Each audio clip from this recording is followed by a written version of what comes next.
He danced. He sang. He had a parrot. Koko B. Ware was one of the most colorful superstars in WWF history. And then, he disappeared. No big farewell. No send-off storyline. Just gone. So what really happened to the Birdman? Let's fly back in time and find out. Before the bright tights and the bird on his shoulder, Koko B. Ware started out as a tough kid from Union City, Tennessee.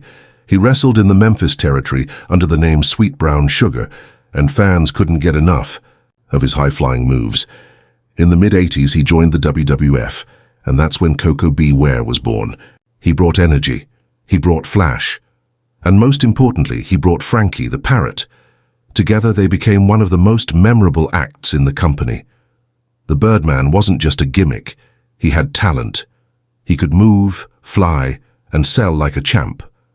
Even though Koko was beloved by fans, he never got a major push. He was in music videos, on magazine covers, and made the crowd dance.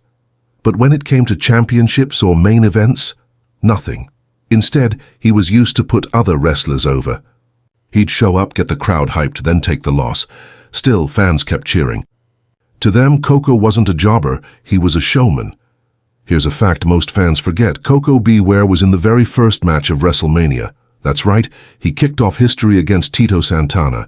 It wasn't a long match, and Koko didn't win, but it proved that the company trusted him to get the crowd going. Yet, he didn't get a push after that. Other stars skyrocketed. Koko stayed stuck.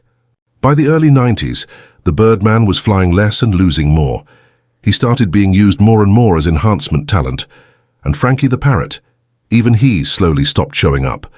Koko was being phased out, quietly. No send-off match, no tribute. He just stopped appearing on TV. After leaving the WWF, Koko didn't stop wrestling. He hit the indie scene, working in small promotions around the South. He also had personal tragedy. In 2001, his home burned down, and sadly, Frankie the parrot died in the fire. Koko kept going, though. He stayed active in the wrestling community, even though fans didn't see him much. Behind the scenes, there were legal fights. When wrestlers started suing the WWF over Hall of Fame rights and royalties, Koko's name popped up. But he never trashed the company publicly. He always kept a sense of pride.